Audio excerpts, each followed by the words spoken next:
Welcome to the 7th week of analysis of a complex kind. This week we'll learn about Laurent's series and the residue theorem. Let's first start by remembering Taylor's series. Recall that if f is an analytic function in some open set U, you may have a hole, and suppose that f is analytic in this open set U. Suppose furthermore that we can find a disk somewhere that fits entirely into U, and that has a center C0. In this scenario, f has a power series representation, a Taylor series, in this disk, and that representation is given by f of z is the sum over coefficients ak times all these powers z minus z0 to the k. And more is true, we can in fact compute these ak's, these coefficients ak right here, as the kth derivative of f at the center going z0 at the disk divided by k factorial. And that's how we found Taylor series for the exponential function and the sine function and the cosine function, lots of other functions. This is very useful because the power series of a function allows us to approximate values of the function easily computationally. Well, what if f is not differentiable in this entire disk? What if we have a situation where f is differentiable in the portion of the disk? For example, the function z over z squared plus 4. Where is that analytic? Well, z squared plus 4 is equal to z minus 2i times z plus 2i. And that's equal to 0 when z is plus or minus 2i. So this function is clearly not analytic at 2i or at negative 2i, because at those 2 points we'd be dividing by 0. So what if I wanted a series representation in the neighborhood of 2i, however? What if I was really interested in values of the function close to this point 2i? So what if I wanted a series representation in this disk and the function is not analytic at the center? That's what the Laurent series are there to help us with. In that example, the function that's not differentiable everywhere is the logarithm function. Remember, the principal branch of the logarithm is analytic in the entire complex plane with the exception of the negative real axis and the origin. So here, there are many disks in which the function is analytic. So I can put this disk right here and I can find a Taylor series representation there, or I can find a Taylor series in this disk, but the function is not analytic on the negative real axis. So here I can't even find an annulus of the type I just showed you in the previous example that kind of surrounds places where the function is not analytic, because I couldn't draw the whole annulus. It's going to be crossing through the portion where the function is not analytic. So here's the Laurent series theorem. Suppose f is analytic in an open set U. Maybe there's a hole here and some stuff missing there, maybe here.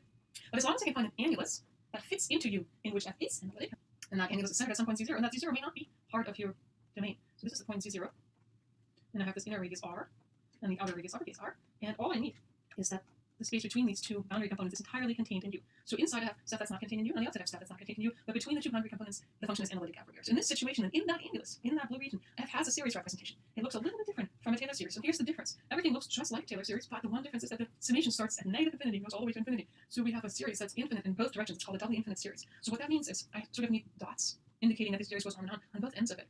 I have an a0 and an a1 z minus z0, a2 z minus z0 squared, just as in a Taylor series. But I also have negative exponents k here that I need to take into consideration. So when k is equal to negative 1, z minus z0 to the negative 1, that's 1 over z minus z0. That gives rise to this term right here. And then there's an a minus 2 over z minus z0 squared term, and so forth. So this series could be doubly infinite in both directions, and we'll see a bunch of examples. So if I have a function that's analytic in an annulus, just like the blue region I drew below, then in that annulus the function has a series representation. That's called the Laurent series for the function. And not only is the series convergent in that annulus, but if I, in fact, make my annulus a little bit smaller, and so those two radii are now called s and t, so the smaller radius is s, and the larger one is t. So in this situation, where I stay away from the boundary, in that new region, that's a little bit smaller than the original annulus, in that new region, the sub-annulus, the convergence is in fact absolute and uniform. We won't be using those terms a lot. If you don't really remember what those means, that's quite all right. But for those of you who are interested, this is very similar to the theorem of Taylor series that we had, in which we had locally uniform convergence in the entire disk in which the function was analytic, and as soon as we stayed away from the boundary, the convergence was absolute and uniform. Note also that the coefficients ak are again uniquely determined by the function. A function in a given annulus has exactly one Laurent series expansion. So how do we find these coefficients ak? Let's start by looking at an example. Suppose we're looking at the function f of z is 1 over z minus 1 times z minus 2. So where is that function analytic? Well, it's analytic everywhere except when I'm dividing by 0. And I'm dividing by 0 when z is equal to 1 or when z is equal to 2. So the function is analytic everywhere except at 1 and 2. Now I need to find an annulus that fits into the domain where the function actually is analytic. So for example, I could choose the annulus z between 1 and 2 in absolute value. This is centered at the origin, and between these two boundary components, indeed, my function is analytic, because as long as I stay between those two boundary components and I'm not on the boundary itself, then I'm never dividing by 0, because he never has the value 1 or 2. And therefore, I know it must have a Laurent series expansion. The question is, how do I find it? So let me show you a trick for finding the Laurent series expansion. The trick is to do a partial fraction decomposition first, and we don't have to make it that complicated. So instead of actually doing a real partial fraction decomposition, I'll show you a little shortcut. We replace this 1 in a smart way by z minus 1 minus z minus 2. I chose those so that I could then pull the fraction apart, make it into two fractions, and cancel out parts of the denominator in each step. So 1 is the same thing as z minus 1 minus z minus 2, because this z cancels out with this z, and I have left minus 1 minus minus 2, which is 2 minus 1, which is really 1. When I pull this fraction apart, I find myself with z minus 1 over z minus 1, z minus 2, and in that fraction, the z minus 1 cancels out. And I'm left with 1 over z minus 2. For the second fraction, I have z minus 2 divided by z minus 1, z minus 2, and in that fraction, the z minus 2 cancels out. And I'm left with 1 over z minus 1. So altogether, 1 over z minus 1 times z minus 2 is the same thing as 1 over z minus 2 minus 1 over z minus 1. I want to make use of the geometric series. Let me remind you that the sum, n from 0 to infinity, of q to the n is equal to 1 over 1 minus q, as long as the absolute value of q is less than 1. So how do we use that for 1 over z minus 2? What is less than 1 here? So it has a little bit of the look of the 1 over 1 minus q, but not quite. We need to get our hands on something that is less than 1 here. Well, we know that z in absolute value is bigger than 1 and less than 2.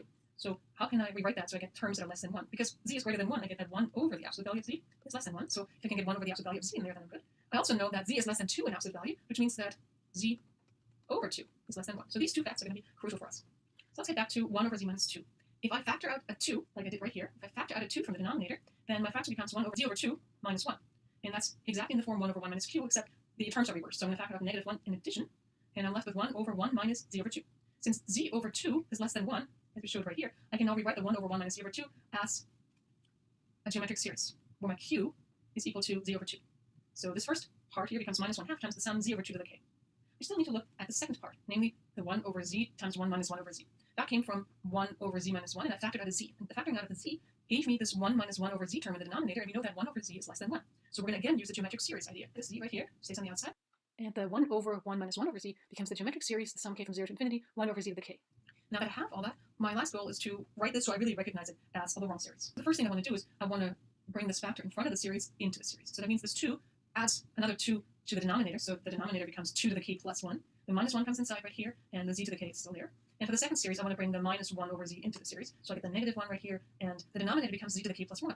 I only wrote z to the k here, and the reason for that is that I simply started counting at k equals 1. Since the series goes to infinity, the powers of z that I will be looking at in the series minus 1 over z to the k plus 1, when k runs from 0 to infinity, the exponents k plus 1 run from 1 to infinity. And so instead of saying k goes from 0 to infinity and using the exponent k plus 1, I can simply say k goes from 1 to infinity, and I use the exponent k. And my last step is to write this second series in terms of negative powers of k, because that's really how the Laurent series are written. So instead of calling this 1 over z to the k, I recognize that that is equal to z to the negative k. And so instead of k going from 1 to infinity, I'm going to have k go from negative 1 to negative infinity, because all these powers here are negative. And instead I can just write z to the k, but I use negative indices for my series. This is what we just showed. I can now read off the coefficients of this Laurent series. The first sum captures all of the positive powers of z. So for example, a0, which is the coefficient of z to the 0, so that's what I get when k is equal to 0, is simply minus 1 over 2 to the 0 plus 1, so 2. a1, which is the coefficient I get when k is equal to 1, it's minus 1 over 2 squared, which is 4, and so forth. But I also have negative powers of z, and those I find in the second sum here. So I find a negative 1, which is the coefficient that I get when k is equal to negative 1, is simply 2 minus 1. A negative 2 is equal to minus 1, and so forth. So all the negative coefficients are simply negative 1, and all the positive coefficients are negative 1 over a power of 2. Here again is the picture of where the function is analytic. It's analytic everywhere except at the points 1 and 2. And so in the first example, we chose an annulus that ran between those 2 points 1 and 2. What if I chose a different annulus? We notice that f is also analytic in z's that are bigger than 2 in absolute values. So I could simply look at this annulus, and the outside component is unbounded. That's also considered an annulus, and f is analytic in that annulus as well. So in that annulus, f must have a Laurent series expansion as well. Let's find it. The trick is again the same as before. I do my partial fraction decomposition. So 1 over z minus 1 z minus 2 is 1 over z minus 2 minus 1 over z minus 1. But this time I simply need to factor a little bit differently. We want to use the same geometric series fact. So what can we conclude from this condition? From this condition, we can conclude only that 2 over z is less than 1. So that's a fact we can use here. The infinity part doesn't really help us all that much. But in addition, because 2 over z is less than 1, if I look at 1 over z, which is half of 2 over z, that's clearly also less than 1 in absolute value. So those are the two facts we're going to use now in this region that we're looking at. So the idea is that 1 over z minus 2, I'm going to factor out a z, and I'm left with 1 minus 2 over z inside the parentheses. And 2 over z is less than 1 in absolute value. And so I already have a perfect term here for a geometric series expansion. And for the second term, I do the same thing. I factor out a z, and I'm left with 1 minus 1 over z in parentheses. And again, 1 over z is less than 1 in absolute value, so again, I can simply use my geometric series for that term as well. The first term, I have a 1 over z factored out, and then my q is 2 over z, so I have to sum 2 over z to the k. And for the second term, I have a 1 over z on the outside, and then my q is 1 over z, so the sum of 1 over z to the k. So it looks like I only have negative powers of z all over the place. So again, my goal is to write this so I recognize exactly what the negative powers of z are. So the first step is to bring this 1 over z and this 1 over z inside of the sums. If I do that, then in the first sum, my terms are going to be 2 to the k over z to the k plus 1, because I'm getting extra z in the sum goes from 0 to infinity. But I'm concerned mostly with the powers of z. What are those? So the powers of z in the denominator start at 1. Even though k equals 0 is the first k I plug in, the powers really start at 1. So if I want to write some powers of z, then I want to have k run from 1 to infinity and have a z to the k in the denominator. How is the numerator related to that? Well, the power of 2 in the numerator is just 1 less than the power of the denominator, so with my new summation index, I need to call the numerator 2 to the k minus 1. And then I do the same thing with the second sum. When I pull the z to the inside, my terms become 1 over z to the k plus 1, and I'm going to sum over those, k from 0 to infinity. But at a closer look, I notice that the exponents for z run from 1 through infinity. So I'm going to run my series from 1 through infinity. The numerator isn't even affected by that, so 1 over z to the k. And again, my last step involves making a 1 over z to the k into a z to the minus k, and then having the summation index run from negative infinity to negative 1 instead of from 1 to infinity, so I can replace the negative k with a k. So now I have a z to the k right here. It's no longer in the denominator, and my summation index takes care of the negative values. And my numerator, what used to be 2 to the k minus 1 becomes 2 to the minus k minus 1 because I replaced k with minus k. All right, so we have seen that 1 over z minus 1 and z minus 2 has a Laurent series in the annulus where z is between 1 and 2 in absolute value, but has also another Laurent series expansion where z is greater than 2 in absolute value. Those are quite different from each other. What are the coefficients a k in this last example? We notice that k only takes negative values. So a0 isn't even there. a0 is equal to 0, and so is a1, and so is a2, and so forth. All the non-negative powers of z aren't there, and so all those corresponding coefficients are all equal to 0. What's a negative 1? A negative 1 is the coefficient that I get when k is equal to negative 1 right here. And when k is equal to negative 1, I find 2 to the negative 1 minus 1, and then minus 1. So that is 2 to the 0 minus 1, so 1 minus 1, that's actually also equal to 0. What's a minus 2? A minus 2 is 2 to the negative 2 minus 1 minus 1. So 2 to the 2 minus 1, that's 2 minus 1, so that's 1. A negative 3 is 2 to the negative 3 minus 1. So 2 squared minus 1, so that's 3, and so forth. Those are very different from our first example. But those are, again, not the only annuli I could choose. So again, here's my picture.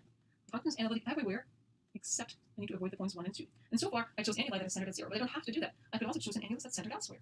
F is also analytic in an annulus centered at 1. And what radius can I choose there? I can choose a radius up to 1. I can't go any bigger, because then I would hit this discontinuity at 2. The annulus, whose inside radius is actually 0, and the outside radius is 1. In that annulus, F is also analytic. It's not analytic at 1 itself, so I need to make sure that I have a strict inequality here. But as long as I keep that strict inequality, F is analytic in this annulus, whose inside component is really, really small. So it must have a Laurent series there as well. Again, my tricks are exactly the same as before. Z minus 1 is less than 1, so I'm going to use that fact that Z minus 1 is less than 1 and try to find the geometric series expansion using that fact. So how do I write 1 over Z minus 2 using that Z minus 1 is less than 1? Well, I'm going to write that as 1 over Z minus 1 minus 1. And the only thing I need to do is now flip the order of these two terms, so it looks like a geometric series, so I get an extra negative sign for flipping, and I have 1 over 1 minus Z minus 1. So the Q in my geometric series is Z minus 1, I find this is equal to negative sign times the sum k equals 0 to infinity, Z minus 1 to the k, just a geometric series. And this is true for Z minus 1 and absolute value between 0 and 1. And so my function itself, which is 1 over Z minus 2 minus 1 over Z minus 1, the 1 over Z minus 2 I replace with my geometric series. And then all I have left is 1 over Z minus 1, which already looks like a term of a Laurent series, so I don't have to do anything with it. And the last thing I want to do is combine these two into one series. And it turns out 1 over Z minus 1, that is actually the same thing as Z minus 1 to the negative 1. And that's exactly the same form as the terms in the sum up front. And so I can pull this last term into the sum, have the sum starting at negative 1 instead of at 0, so I take into consideration this new term as well. I have a negative sign in front of the new term as well as in front of the sum, so I have a negative 1 there altogether. And this is my Laurent series in the annulus where Z minus 1 is between 0 and 1 in absolute value. And so in this annulus, all the AKs are equal to negative 1. Well, not all the AKs, but this is true for K from negative 1, 0, 1, 2, and so forth. The other ones are equal to 0. So AK is equal to 0 for K less than or equal to negative 2. Here's another example. The function sine Z over Z to the fourth is really analytic in the entire complex plane unless I'm dividing by 0, which happens when Z is equal to 0. So it's analytic in the complex plane minus the origin. I can find a Laurent series in an annulus that's arbitrarily large on the outside component, so I might as well call it infinity, but I can't draw that, and the inside component has radius 0. So how do I find the Laurent series centered at 0? Or remember, for sine Z itself, so the denominator wasn't there, we would have a Taylor series expansion, and that is given by Z minus Z cubed over 3 factorial plus Z to the fifth over 5 factorial, and so forth. And here's the summation notation for that. So if I want to look at sine Z over Z to the fourth, I need to just divide each of those terms by Z to the fourth. Z divided by Z to the fourth is 1 over Z cubed. Z cubed over 3 factorial. If I divide that by Z to the fourth, I get a 1 over Z term times 1 over 3 factorial. Z to the fifth over 5 factorial. If I divide that by Z to the fourth, I'm left with a Z times 1 over 5 factorial, and so forth. So again, I can read off my coefficients. There's a 1 over Z cubed term right here, and this 1 over Z cubed term belongs to A minus 3. So I get A minus 3 is equal to 1. Then the 1 over Z term right here, that belongs to A minus 1. So A minus 1 is actually negative 1 over 3 factorial. And there's no 1 over Z squared term, so A minus 2 must be 0. Similarly, there's no constant term, so A0 is equal to 0. And then I come to the positive powers of Z. So right here, I have a power of 1, so 1 over 5 factorial must be my A1. There's no Z squared term, so A2 is 0. A3 is negative 1 over 7 factorial, and so forth. So far, we have found all of the coefficients AK by actually computing Laurent series. Remember that for a Taylor series, so where a function was actually analytic in an entire disk, we found that the AKs in the Taylor series expansion can be computed as the kth derivative of f at that center point C0 divided by k factorial. Wouldn't it be nice if for Laurent series we had a similar formula? So how about these Laurent series, where my function is now analytic only in an annulus, centered at some point C0? Well, f may not even be defined at C0 because all we're saying is that f is analytic in the annular region, but we know nothing about f at C0, and so we can't really even speak of the kth derivative of f at C0, so we need some new approach here. Remember Taylor series for a second. We know that AK is the kth derivative of f at C0 divided by k factorial. That's what we had up here. By Cauchy's theorem, the kth derivative of f at C0 can be found by k factorial over 2 pi I times the integral of f divided by Z minus C0 to the k plus 1. And we're integrating over some radius s for any s less than r. We're going to show a similar fact for Laurent series. Here's the theorem. If f is analytic in an annulus, and the inside radius is little r, and the outside radius is uppercase r, and it's centered at this point C0, at which we know nothing, so f is analytic in this annulus, but that's all we know. Then we know f has a Laurent series expansion, our first theorem, but we know actually more. The AKs can be computed as 1 over 2 pi I times the integral over a curve inside the annulus, distance s from the center point C0, of f of z divided by Z minus C0 to the k plus 1. And this is true for any curve of radius s that's between the two green curves. Now, this still doesn't seem all that useful for finding actual values of AK because we have to solve all these integrals, and that sounds really hard. But it's useful to actually estimate these AKs. Sometimes we just need to know that certain AKs are very small, very large, or have certain values. And we'll use it later in exactly that way. In the next lecture, we'll learn about isolated singularities of analytic functions.